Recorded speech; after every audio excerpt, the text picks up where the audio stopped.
First chapter हमारा cell. Topic तो सबको पता ही है क्या क्या पढ़ना है, तो हम लोग स्टार्ट कर देते हैं सेल से। इस बार भी सेल से क्वेश्चन आया था, पता है क्या क्या क्वेश्चन आया था कि कौन से ऐसे दो ऑर्गेनल्स के पास अपना डीएनए होता है। बहुत सिंपल है, बता दो कि कौन से सेल ऑर्गेनल हैं, cell organelles which contain their own DNA.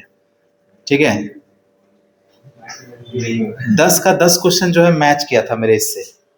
ठीक है, एक एक क्वेश्चन था जो कि थोड़ा सा, तो वो है माइटोकॉन्ड्रिया और दूसरा है हमारा क्या, क्लोरोप्लास्ट।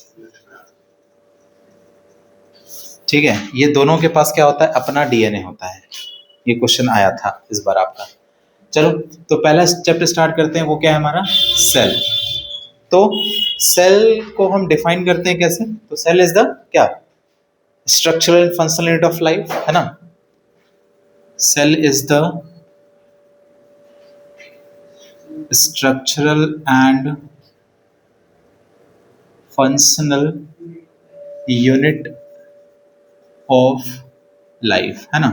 लाइफ का ये क्या है, एक मौलिक इकाई है ना। जितने भी लिविंग ऑर्गेनिज्म है इस पूरी दुनिया में वो सब किससे बने हैं, सेल से ही बने हुए हैं। ठीक है, और सारा काम जो करता है वो सेल ही करता है। एग्जाम्पल के तौर पे हमने बताया था आपको कि हमारी जो लाइफ स्टार्ट हो रही है वो सिंगल सेल से स्टार्ट हो रही है। कैसे, तो फर्स्ट डे हम क्या करते हैं, सबसे पहला जब कोई भी लिविंग ऑर्गेनिज्म प्रोड्यूस होता है ना, तो सबसे फर्स्ट डे समझो ये स्पर्म है ना, और ये ओवम है।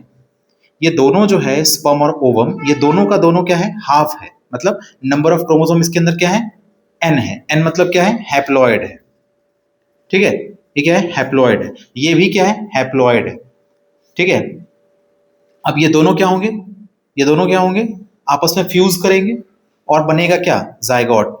और जाइगोट के क्या होता है, जाइगोट क्या होता है, 2n। 2n मतलब डिप्लॉयड होते हैं। 2n का मतलब होता है डिप्लॉयड होते हैं। ठीक है, और ये फर्स्ट डे जो है एक सेल का होता है। फर्स्ट डे जो है वो क्या है, एक सेल का होगा। सेकेंड डे क्या होगा, 2 हो जाएगा, फिर 4 हो जाएगा, 8, 16, 32, 64, है ना। इस तरह करके ये लगभग कितने दिन तक डिवाइड करते हैं, 280 दिन तक, है ना, या फिर 9 महीना तक।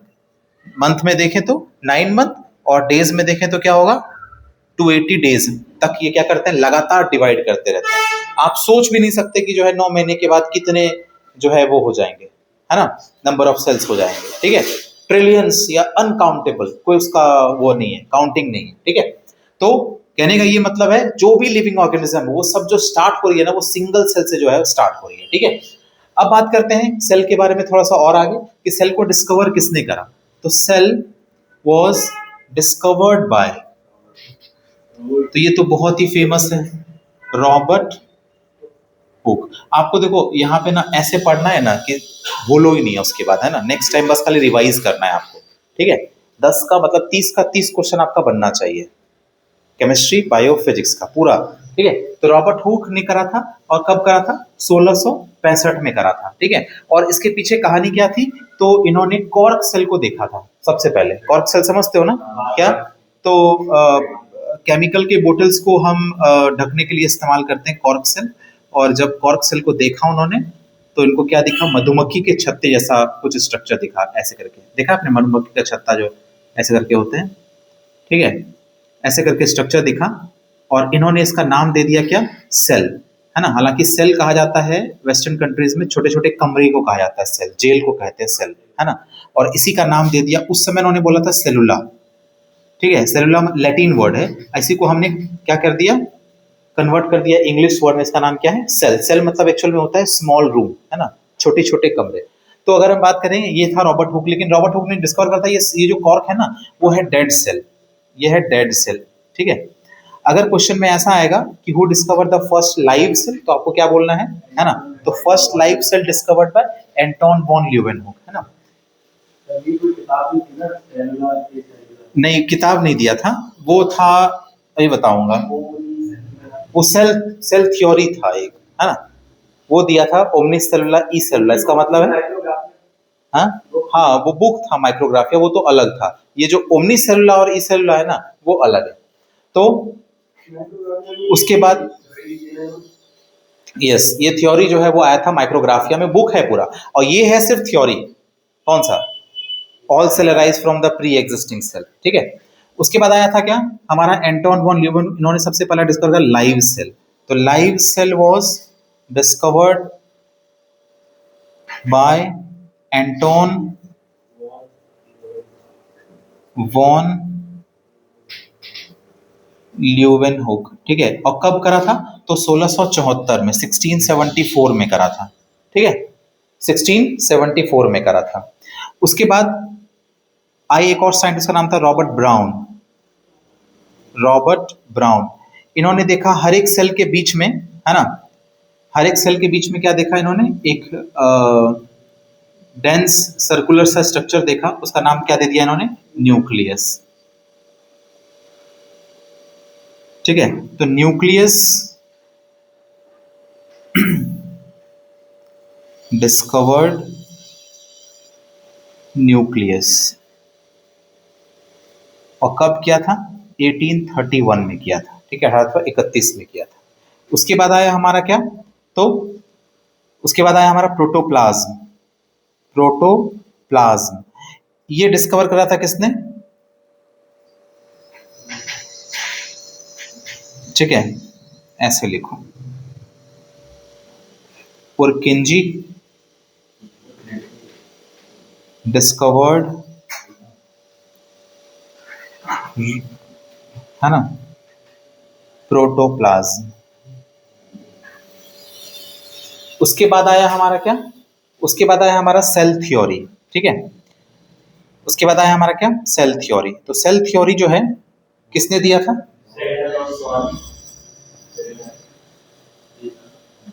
है ना, ये दिया था given by Schleiden and Schwann, given bye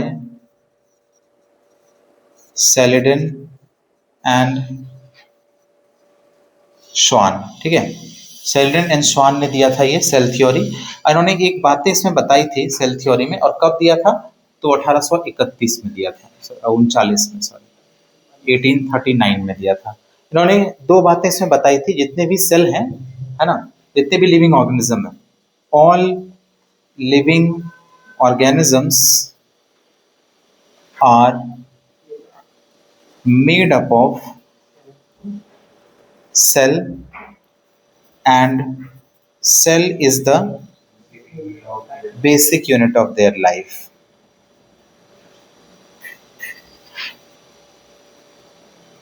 उसके जीवन का जो बेसिक यूनिट है वो कौन है? सेल। उसके बाद हम बात करेंगे आगे,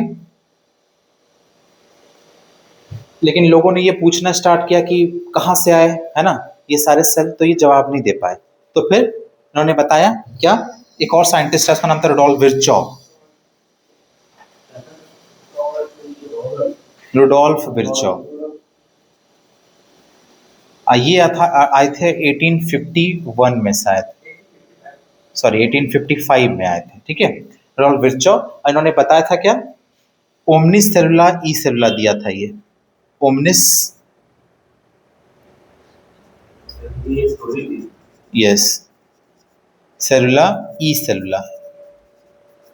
इसका मतलब होता है कि all cell arise from the pre existing cell, है ना, जितने भी सेल होंगे वो कहाँ से आएंगे? प्री एग्जिस्टिंग सेल से आएंगे, ठीक है। ऑल सेल, इसका मतलब यही होता है, arise from pre existing cell,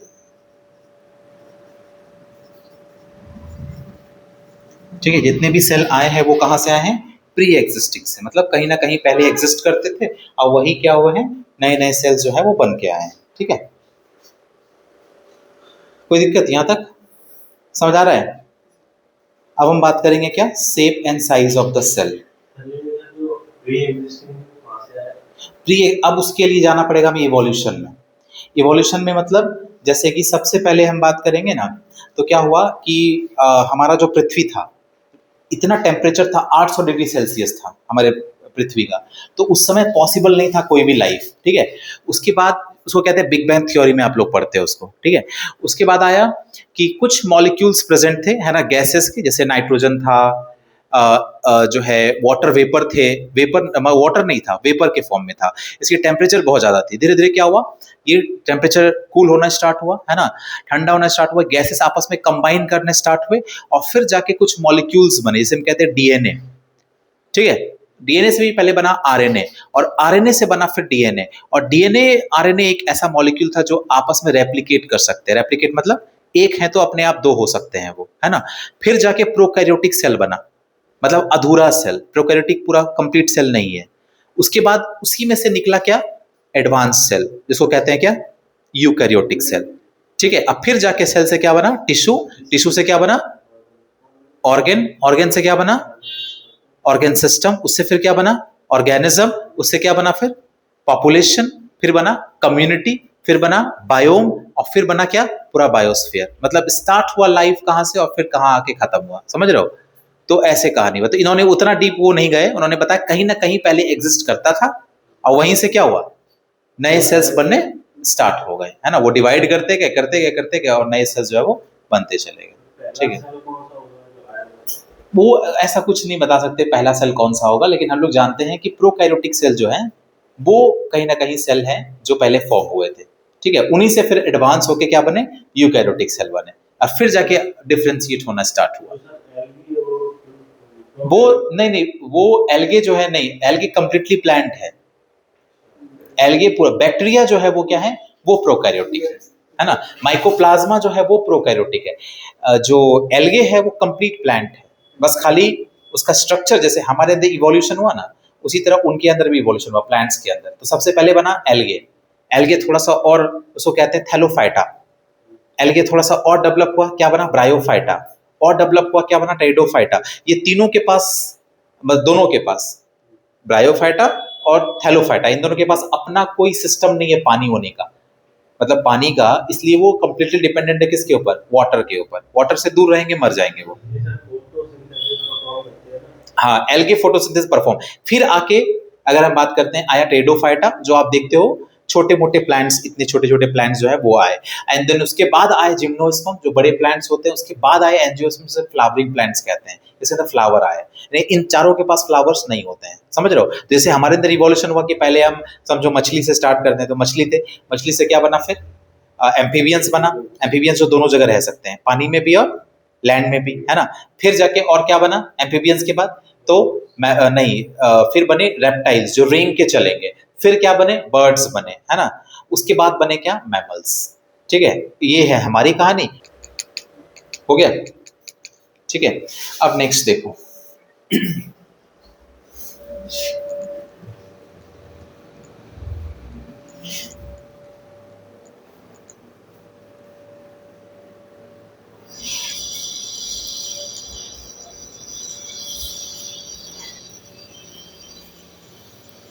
अब नेक्स्ट हम बात करेंगे किसकी, तो वो है हमारा shape and size of the cell. Shape and of the cell, cell का शेप और सेल का साइज क्या होगा। ठीक है, दो टर्म्स है यहाँ पे, पहला है शेप, तो पहला हम जानते हैं क्या, shape of the cell. Shape of the cell, cell का शेप क्या होता है। ठीक है, सेल का शेप क्या होता है, तो सबसे पहला हम बात करेंगे कि शेप ऑफ आरबीसीज, फिर हम बात करेंगे शेप ऑफ डब्ल्यूबीसीज, फिर बात करेंगे शेप ऑफ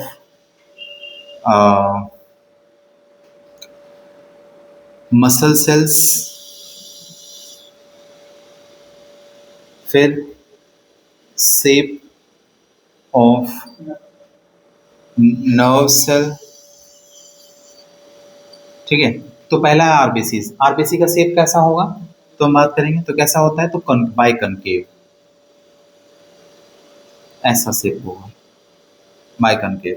उसके बाद डब्ल्यूबीसी का शेप कैसा होगा, तो एमीबॉइड शेप। ठीक है, अमीबा जैसा होगा। ठीक है, उसके बाद मसल सेल का शेप कैसा होगा, तो स्पिंडल शेप।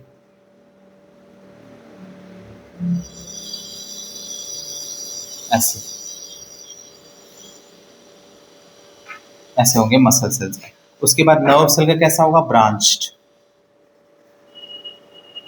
ब्रांच्ड में ऐसे होंगे।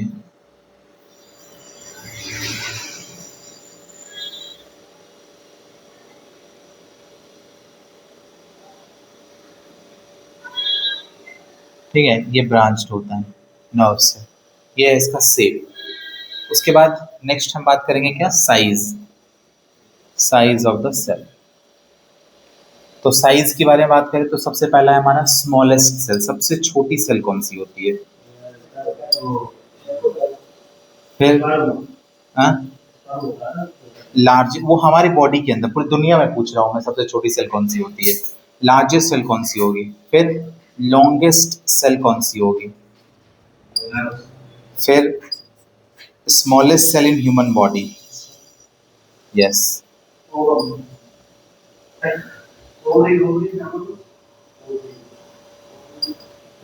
उसके बाद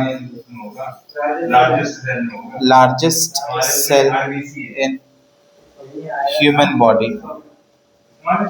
देखो आरबीसी और स्पर्म का ना क्या है कि अगर हम दोनों में कंपैरिजन करें ना तो हम मानते हैं कि स्पर्म जो है सबसे छोटा है इन कंपैरिजन टू आरबीसी। हाँ मैंने कराया था, लेकिन जो है अगर हम कंपैरिजन करें उसको, है ना, तो वो सबसे छोटा जो है वो क्या है हमारे बॉडी के अंदर, वो क्या होंगे, स्पर्म सेल्स। बिकॉज स्पर्म का ऐसा स्ट्रक्चर है ना, कि हम अगर बात करें ना स्पर्म का स्ट्रक्चर ऐसा करके देखते हैं, ये तो ये हम सेल कैसा देखते हैं, हमें लगता है सेल ऐसा है, लेकिन ये पूरा का पूरा क्या है, सेल ही है। लेकिन एक्चुअल में अगर हम माने ना तो स्पर्म का सिर्फ हेड ही क्या करती है, एंटर करती है। मेरी बात समझ आ रही है? किसके अंदर? ये टेल वगैरह सब क्या होता है, बाहर ही रह जाता है। ठीक है, इन कॉन्टेक्स्ट में देखे दोनों के कंपैरिजन में तो स्पर्म जो है आरबीसी से भी छोटा है। तो सबसे पहला स्मॉलेस्ट वाला क्या होगा, माइकोप्लाज्मा। उसके बाद लार्जेस्ट कौन सा होगा, egg cell of an ostrich. उसके बाद लॉन्गेस्ट कौन सा होगा, तो नर्व सेल। उसके बाद स्मॉलेस्ट कौन सा होगा, तो वो है हमारा स्पर्म, और वो है हमारा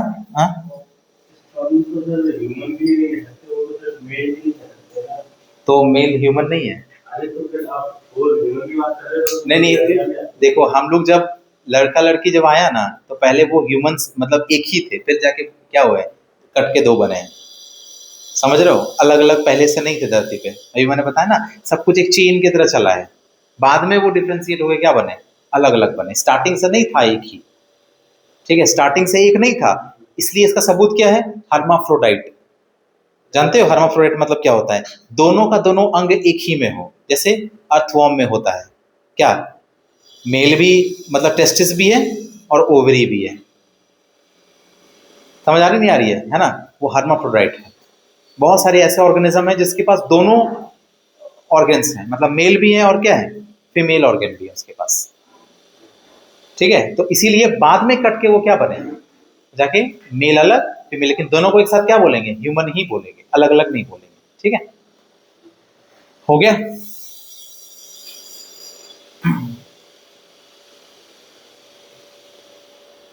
फीमेल बॉडी में सबसे छोटा कौन सा होता है, फीमेल बॉडी के अंदर, फीमेल बॉडी के फिर स्पर्म के बाद आरबीसी आती है, तो आरबीसी सबसे छोटी होगी। आरबीसी तो हालांकि हमारे दोनों में है, समझ रहे हो। हालांकि इसका बड़ा होने का रीजन ये है फीमेल ओवम का, ये क्या करते हैं, इनके पास एक वीक का खाना रिजर्व रहता है। स्पर्म इनके सामने बिल्कुल छोटा सा है, वो बहुत बड़ा है क्योंकि इसके साथ इसके अंदर एक हफ्ते का फूड रिजर्व होगा। बिकॉज जब ये जाके धसेगी ना, कहाँ पे, कहाँ पे, नहीं यूट्रस में, तो वहां से यहाँ आने के लिए फर्टिलाइजेशन कहाँ होता है, फैलोपियन ट्यूब में। और वहां से ये नहीं पता है, देखो ऐसा होता है जैसे कि ना ये होता है फीमेल का, अगर हम बनाए ना स्ट्रक्चर, देखो ये फीमेल का रिप्रोडक्टिव स्ट्रक्चर है। तो यहाँ आके क्या होती है, ये ओवम है, ठीक है। इधर से कौन आता है, इधर से कौन आता है, स्पर्म आएगा, और ये स्पर्म जो है वो यहाँ आके फिर क्या करता है, तो यहाँ फ्यूज किया। अब इसको आना यहाँ है, किसको, इस जायगोट को, है ना, यहाँ आना है। तो यहाँ आते आते इसको एक हफ्ता लग जाता है। तो यहाँ तक अभी कोई इसको सप्लाई नहीं मिल रहा है खाना पीना का, सब क्या करना है, क्योंकि सेल बिना खाने के कुछ भी जिंदा नहीं रह सकता है। तो ये एक हफ्ते का फूड रिजर्व क्या है इसके पास, रहता है, इसलिए इसका साइज क्या है, बड़ा है। जैसे हमारे अंदर, और पता क्या होता है कि एक सेल जो है हमारे अंदर 4 स्पर्म दे सकते हैं। एक सेल कितना स्पर्म देगा, 4। लेकिन फीमेल के अंदर एक सेल एक ही ओवम देती है, क्योंकि दूसरा वाला जो है ना डिस्ट्रॉय हो जाता है, ये छोटा हो जाता है, ये ऐसा होता है। फिर ये डिवाइड करेगी और फिर ये छोटा हो जाएगा और ये बड़ा होगा, तो ये है ओवम। देखो एक सेल से कितना बना, एक ओवम। हमारे अंदर क्या होता है, एक सेल से 4 स्पर्म बनते हैं। दोनों का प्रोसेस सेम है, लेकिन दूसरा वाला क्या हो रहा है, इतना छोटा हो रहा है क्योंकि इसके अंदर क्या चला गया, ज्यादा कंटेंट चला गया, क्योंकि इसको बड़ा होना है। बड़ा इसलिए होना है बिकॉज इसके अंदर एक हफ्ते का क्या होगा, खाना का फूड रिजर्व रहेगा, ताकि ये जिंदा रह सकती है वहां तक आते आते। समझ रहे हो नहीं समझ रहे हो?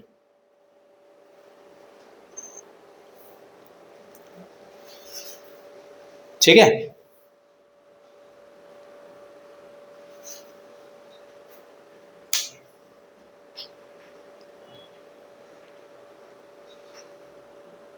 हाँ क्या हुआ, क्या हुआ?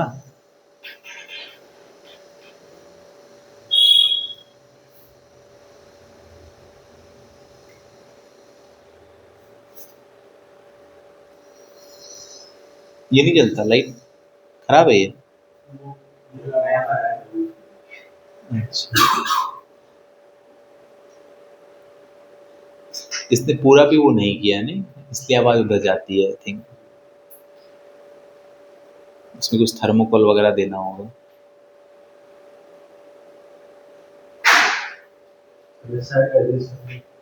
हटा दो। अच्छा,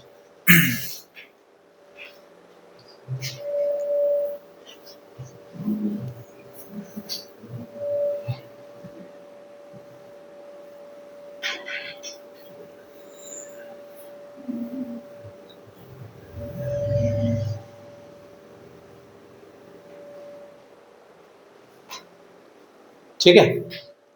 अब नेक्स्ट हम बात करेंगे आगे। सो क्या है हमारा, टाइप्स ऑफ सेल, है ना। Types of cell on the basis of their nucleus. Nucleus के बेसिस पे हम सेल के प्रकार के बारे में जानेंगे, कितने प्रकार के सेल होते हैं। ठीक है, तो पहला हम बात करेंगे क्या, प्रोकैरियोटिक सेल।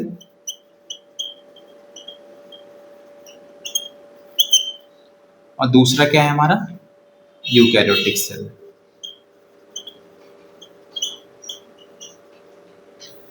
ठीक है, प्रोकैरियोटिक सेल और दूसरा क्या है हमारा, यूकैरियोटिक सेल। तो प्रोकैरियोटिक सेल, प्रो का मतलब होता है प्रिमिटिव। ठीक है, प्रो मतलब क्या होता है, प्रिमिटिव।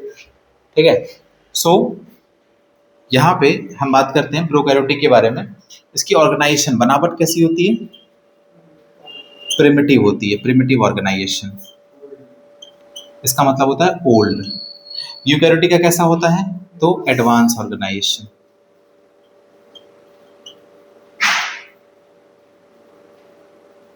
ठीक है, उसके बाद इसके अंदर क्या होगा, nucleus is not well developed, है ना, या well developed nucleus is not present.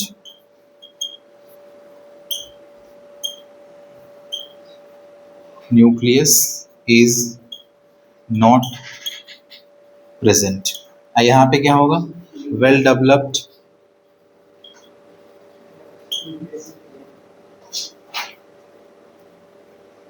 Nucleus is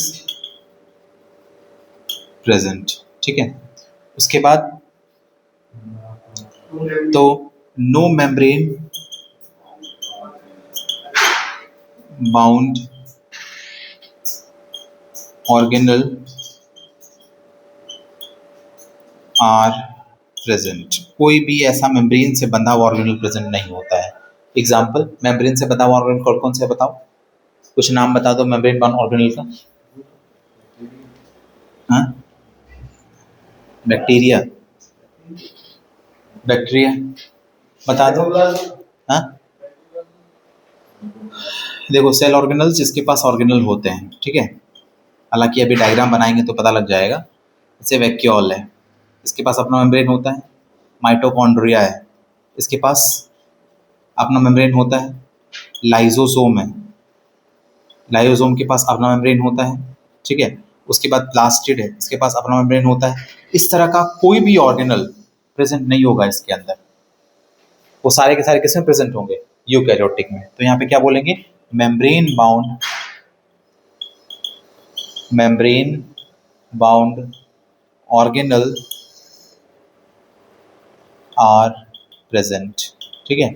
membrane bound organelle जो है वो क्या होती है, प्रेजेंट होती है। उसके बाद नंबर ऑफ क्रोमोसोम इज 1, कितना होगा, एक। यहाँ पे क्या होंगे, तो multiple number of chromosome is present. जैसे हमारे अंदर कितना है, हाँ क्रोमोसोम, ये 23 नहीं 46 होते हैं। 23 किस में होंगे,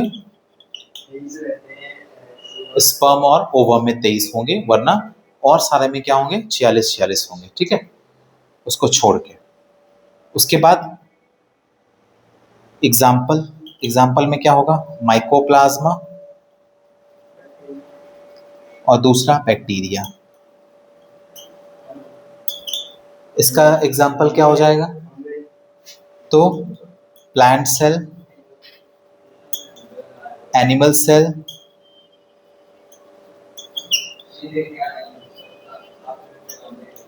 फंगल सेल, ये सारे होंगे, ठीक है।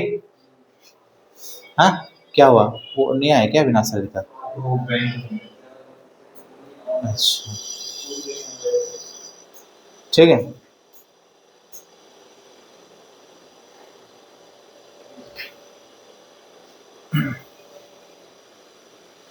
अब वो नहीं आ रहा, एक और जो था, हाँ अच्छा,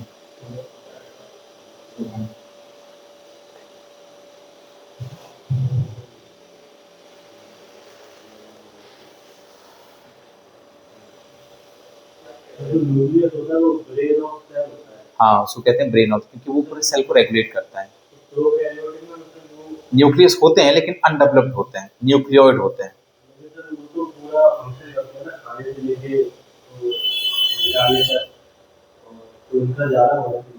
इसमें नहीं नहीं, देखो वो क्या है, एक सेल ही उसका पूरा लाइफ है, वो टिश्यू बन ही नहीं पाते हैं, वो एक ही सेल के होते हैं, ठीक है, number of sales only one होता है। नहीं नहीं नहीं नहीं, अमीबा अलग है, अमीबा इज नॉट अ, अगर हम बात करते हैं, अमीबा एक कंप्लीट सेल है, उसके पास वैक्यूल होते हैं, फूड वैक्यूल होते हैं जो चीजों को अंदर लेंगे। और दूसरा बैक्टीरिया, देखो दो तरीके के होते हैं, एक तो होते हैं ऑटोट्रॉपिक भी हो सकते हैं, सेप्रोफिटिक भी हो सकते हैं, और पैरासिटिक भी हो सकते हैं। ऑटोट्रॉपिक का मतलब अपना खाना खुद बना सकती है कुछ बैक्टीरिया, जैसे कीमोसिंथेटिक बैक्टीरिया है, वो क्या करेंगे, लाइट की मदद से अपना खाना खुद ही बना लेंगे, उसको जरूरत नहीं है किसी और की। कुछ होते हैं पैरासिटिक, आपके बॉडी के अंदर गया, आप ही का क्या कर रहा है, न्यूट्रिशन को वो कंज्यूम कर रहा है, ठीक है। एक होते हैं सेप्रोफिटिक, जो सड़ी गली चीजों को खाते हैं, सेप्रोफिटिक हालांकि फंगाई होते हैं। मेरी बात समझ आ रही है, लेकिन बैक्टीरिया जो है या तो ऑटोट्रॉपिक हो सकते हैं या हेटरोट्रॉपिक हो सकते हैं। तो वैक्यू मतलब इसका न्यूक्लियस का मेन काम होता है क्या, तो मेनली क्या करना, कंट्रोल करना पूरे सेल्स को। न्यूक्लियस बहुत अहम रोल, क्योंकि उसके अंदर जेनेटिक मटेरियल होती है जो क्या है, डीएनए, ठीक है। वो सेम बैक्टीरिया के अंदर भी ऐसा होता है, लेकिन बैक्टीरिया का न्यूक्लियस के बाहर मेम्ब्रेन नहीं होता है, इसलिए वो वेल डेवलप्ड क्या होते हैं, नहीं होते हैं। हमारे अंदर क्या होता है, वो सारे सेपरेटेड हैं, साइटोप्लाज्म अलग है, न्यूक्लियस क्या है, अलग, ठीक है। तुम्हारे दोस्त को क्या हो गया, हाँ सो रहा है वो,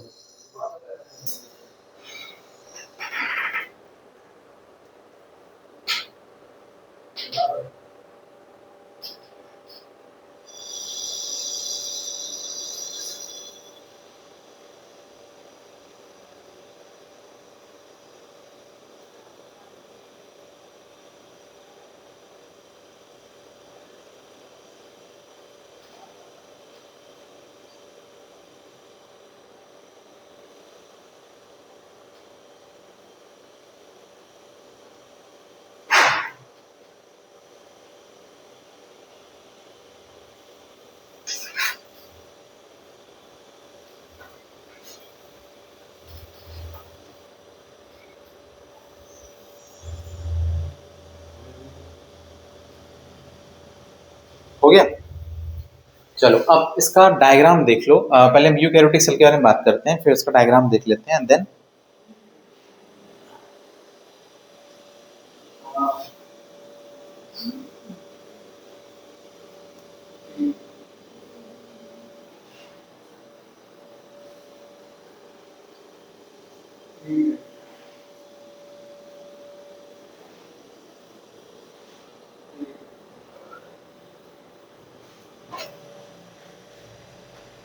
इसका डायग्राम देखना है। अब हम यहाँ बात करेंगे यूकैरियोटिक सेल की। ठीक है, यूकैरियोटिक सेल, इसमें पढ़ना है हमें दो, कौन कौन सा, एक प्लांट सेल और एक एनिमल सेल, और दूसरा है हमारा एनिमल सेल। ठीक है, प्लांट सेल और दूसरा क्या है हमारा एनिमल सेल।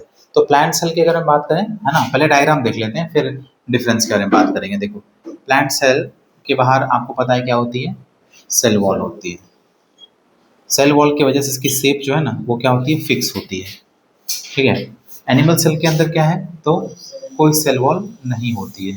ठीक है, ओनली सेल मेम्ब्रेन होती है, इसलिए इसका शेप फिक्स नहीं है, ऐसा भी शेप हो सकता है। उसके बाद इसके अंदर एक और मेम्ब्रेन होगी, इसका नाम क्या है, सेल मेम्ब्रेन। सेल मेम्ब्रेन दोनों में कॉमन है, प्लांट सेल और एनिमल सेल। न्यूक्लियस, चूंकि ये यूकैरियोटिक सेल है तो दोनों का न्यूक्लियस क्या होगा, वेल डेवलप्ड होगा,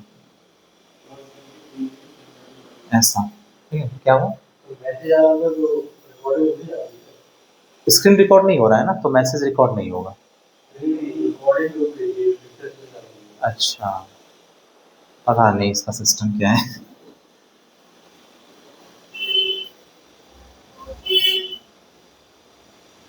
ये है न्यूक्लियस,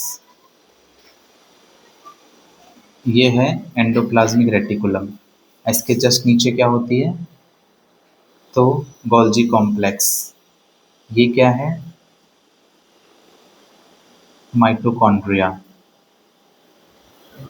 ये है माइटोकॉन्ड्रिया। ठीक है, और ये है क्लोरोप्लास्ट। ठीक है, उसके बाद ये है क्या, राइबोसोम्स। ये क्या है, लाइसोसोम्स। तो ये देखो, ये है न्यूक्लियस, ये है एंडोप्लाज्मिक रेटिकुलम,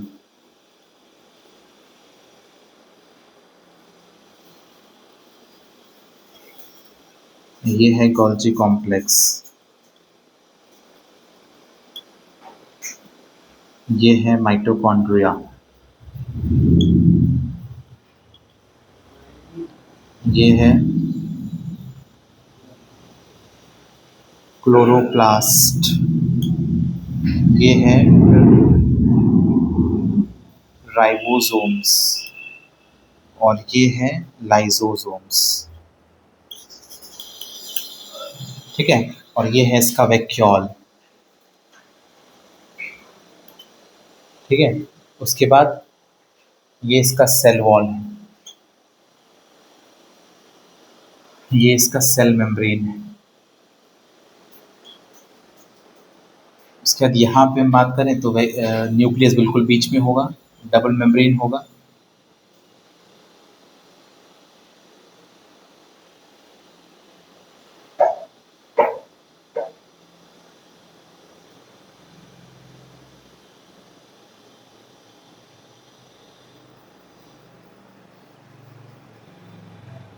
उसके बाद ये एंडोप्लाज्मिक रेटिकुलम है, ये गोल्जी कॉम्प्लेक्स है, ये लाइसोसोम है, और ये इसका वैक्यूल है। देखो, वैक्यूल हमारे अंदर बहुत छोटा होता है। ये माइटोकॉन्ड्रिया है, मैं बता रहा हूँ, सबका फंक्शन अभी बताऊंगा ये। ठीक है, तो ये है न्यूक्लियस, एंडोप्लाज्मिक रेटिकुलम,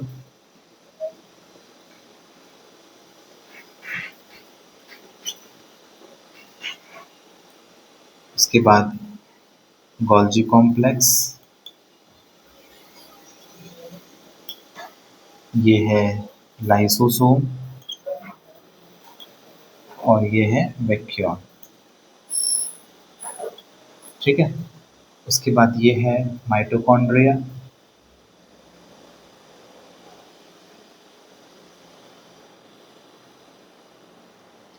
और ये है सेंट्रियोल। ठीक है। हाँ, क्या पूछ रहे थे तो? वैक्यूल क्या करता है ना,